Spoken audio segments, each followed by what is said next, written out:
Pages and Verses presents Pride and Prejudice by Jane Austen. Before we begin, here's an interesting fact. Jane Austen drew inspiration from her own life and the world around her to create Pride and Prejudice. The Bennet family reflects the reality of many families of the time, deeply concerned with securing advantageous marriages for their daughters, as social standing and financial security often depended on it. Now let us transport ourselves to rural England in the early 19th century, where the Bennet family navigates the delicate balance of love, status, and society's expectations. Chapter 10. The day passed much as the day before had done. Mrs. Hurst and Miss Bingley had spent some hours of the morning with the invalid, who continued, though slowly, to mend. And in the evening, Elizabeth joined their party in the drawing-room. The loo table, however, did not appear. Mr. Darcy was writing, and Miss Bingley, seated near him, was watching the progress of his letter and repeatedly calling off his attention by messages to his sister. Mr. Hurst and Mr. Bingley were at piquet, and Mrs. Hurst was observing their game. Elizabeth took up some needlework and was sufficiently amused in attending to what passed between Darcy and his companion. The perpetual commendations of the lady, either on his handwriting, or on the evenness of his lines, or on the length of his letter, with the perfect unconcern with which her praises were received, formed a curious dialogue, and was exactly in union with her opinion of each. How delighted Miss Darcy will be to receive such a letter. He made no answer. You write uncommonly fast. You are mistaken. I write rather slowly. How many letters you must have occasion to write in the course? Of a year, letters of business too. How odious I should think them. It is fortunate, then, that they fall to my lot instead of yours. Pray tell your sister that I long to see her. I have already told her so once, by your desire. I am afraid you do not like your pen. Let me mend it for you. I mend pens remarkably. Well, thank you, but I always mend my own. How can you contrive to write so even? He was silent. Tell your sister I am delighted to hear of her improvement on the harp, and pray let her know that I am quite in raptures with her beautiful little design for a table, and I think it infinitely superior to Miss Grantley's. Will you give me leave to defer your raptures till I write again? At present I have not room to do them justice. Oh, it is of no consequence. I shall see her in January. But do you always write such charming long letters to her, Mr. Darcy? They are generally long, but whether always charming it is not for me to determine. It is a rule with me that a person who can write a long letter with ease cannot write ill. That will not do for a compliment to Darcy, Caroline, cried her brother, because he does not write with ease. He studies too much for words of 4 syllables. Do not you, Darcy? My style of writing is very different from yours. Oh, cried Miss Bingley, Charles writes in the most careless way imaginable. He leaves out half his words and blots the rest. My ideas flow so rapidly that I have not time to express them, by which means my letters sometimes convey no ideas at all to my correspondents. Your humility, Mr. Bingley, said Elizabeth, must disarm reproof. Nothing is more deceitful, said Darcy, than the appearance of humility. It is often only carelessness of opinion, and sometimes an indirect boast. And which of the two do you call my little recent piece of modesty? The indirect boast, for you are really proud of your defects in writing, because you consider them as proceeding from a rapidity of thought and carelessness of execution, which, if not estimable, you think at least highly interesting. The power of doing anything with quickness is always prized much by the possessor, and often without any attention to the imperfection of the performance. When you told Mrs. Bennet this morning that if you ever resolved upon quitting Netherfield, you should be gone in 5 minutes, you meant it to be a sort of panegyric of compliment to yourself, and yet what is there so very laudable in a precipitance which must leave very necessary business undone, and can be of no real advantage? To yourself or anyone else? Nay, cried Bingley, this is too much to remember at night all the foolish things that were said in the morning, and yet, upon my honour, I believe what I said of myself to be true, and I believe it at this moment. At least, therefore, I did not assume the character of needless precipitance merely to show off before the ladies. I dare say you believed it, but I am by no means convinced that you would be gone with such celerity. Your conduct would be quite as dependent on chance as that of any man I know, and if, as you were mounting your horse, a friend were to say, "Bingley, you had better stay till next week," you would probably do it.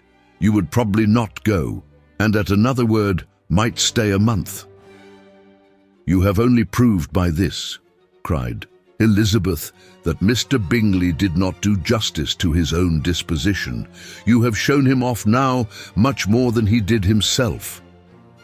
I am exceedingly gratified, said Bingley, by your converting what my friend says into a compliment on the sweetness of my temper. But I am afraid you are giving it a turn, which that gentleman did by no means intend, for he would certainly think better of me if under such a circumstance I were to give a flat denial and ride off as fast as I could. Would Mr. Darcy then consider the rashness of your original intentions as atoned for by your obstinacy in adhering to it? Upon my word, I cannot exactly explain the matter. Darcy must speak for himself. You expect me to account for opinions which you choose to call mine, but which I have never acknowledged. Allowing the case, however, to stand according to your representation, you must remember, Miss Bennet, that the friend who is supposed to desire his return to the house and the delay of his plan has merely desired it, asked it without offering one argument in favour of its propriety. To yield readily, easily, to the persuasion of a friend is no merit with you. To yield without conviction is no compliment to the understanding of either. You appear to me, Mr. Darcy, to allow nothing for the influence of friendship and affection. A regard for the requester would often make one readily yield to a request, without waiting for arguments to reason one into it. I am not particularly speaking of such a case as you have supposed about Mr. Bingley. We may as well wait, perhaps, till the circumstance occurs before we discuss the discretion of his behaviour thereupon.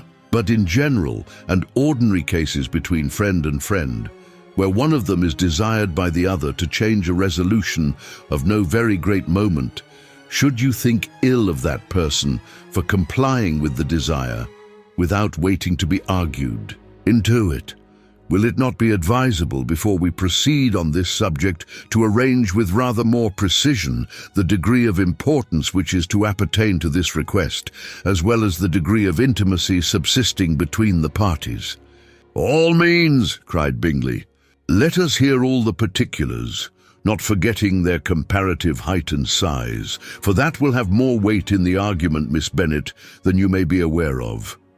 I assure you that if Darcy were not such a great tall fellow in comparison with myself, I should not pay him half so much deference. I declare I do not know a more awful object than Darcy on particular occasions and in particular places, at his own house especially, and of a Sunday evening when he has nothing to do. Mr. Darcy smiled, but Elizabeth thought she could perceive that he was rather offended, and therefore checked her laugh.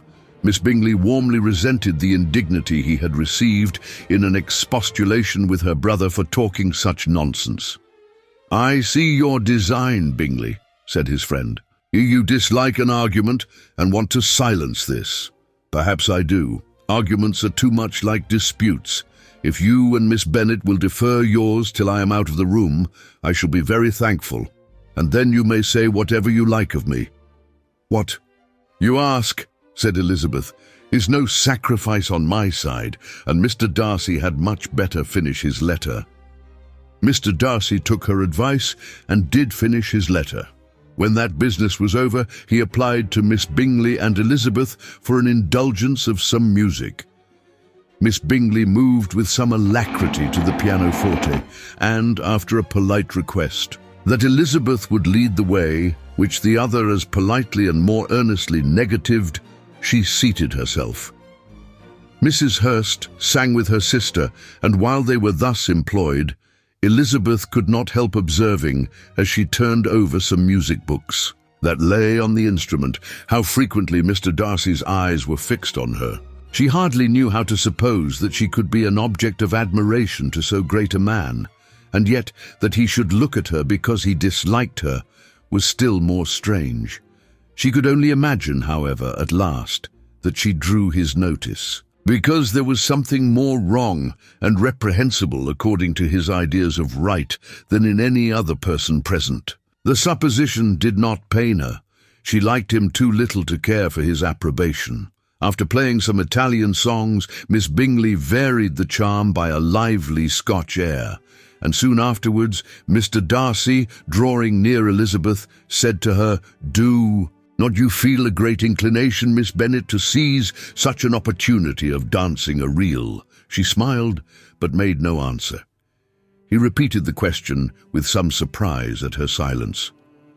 "Oh," said she, "I heard you before, but I could not immediately determine what to say in reply. You wanted me, I know, to say yes, that you might have the pleasure of despising my taste, but I always delight in overthrowing those kind of schemes, and cheating a person of their premeditated contempt. I have therefore made up my mind to tell you that I do not want to dance a reel at all, and now despise me if you dare."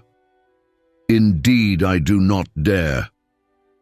Elizabeth, having rather expected to affront him, was amazed at his gallantry. But there was a mixture of sweetness and archness in her manner which made it difficult for her to affront anybody, and Darcy had never been so bewitched by any woman as he was by her. He really believed that were it not for the inferiority of her connections, he should be in some danger. Miss Bingley saw or suspected enough to be jealous, and her great anxiety for the recovery of her dear friend Jane received some assistance from her desire of getting rid of Elizabeth. She often tried to provoke Darcy into disliking her guest by talking of their supposed marriage and planning his happiness in such an alliance. "I hope," said she, as they were walking together in the shrubbery the next day, "you will give your mother-in-law a few hints when this desirable event takes place as to the advantage of holding her tongue. And if you can compass it, do sure the younger girls of running after officers. And if I may mention so delicate a subject, endeavour to check that little something, bordering on conceit and impertinence, which your lady possesses. Have you anything else to propose for my domestic felicity? Oh, yes. Do let the portraits of your uncle and Aunt Phillips be placed in the gallery at Pemberley. Put them next to your great-uncle the judge. They are in the same profession, you know, only in different lines. As for your Elizabeth's picture, you must not have it taken. For what painter could do justice to those beautiful eyes? It would not be easy indeed to catch their expression, but their colour and shape, and the eyelashes so remarkably fine, might be copied." At that moment they were met from another walk by Mrs. Hurst and Elizabeth herself. "I did not know that you intended to walk," said Miss Bingley in some confusion, lest they had been overheard. "You used us abominably ill," answered Mrs. Hurst, "running away without telling us that you were coming out." Then, taking the disengaged arm of Mr. Darcy, she left Elizabeth to walk by herself. The path just admitted 3. Mr. Darcy felt their rudeness, and immediately said, "This walk is not wide enough for our party. We'd better go into the avenue." But Elizabeth, who had not the least inclination to remain with them, laughingly answered, "No, no, stay where you are. You are charmingly grouped and appear to uncommon advantage. The picturesque would be spoilt by admitting a fourth. Goodbye." She then ran gaily off, rejoicing as she rambled about in the hope of being at home again in a day or two. Jane was already so much recovered as to intend leaving her room for a couple of hours that evening, and so we conclude another chapter of Pride and Prejudice. Before we go, here's an interesting fact. Did you know that marriage in the Regency era was often more of a financial transaction than a romantic union? A woman's future depended greatly on whom she married, as wealth and status were crucial for security. That's why Elizabeth Bennet's desire to marry for love was so revolutionary for her time. What did you think of today's chapter? Share your thoughts in the comments. And don't forget to join us for the next part of this timeless story. See you soon.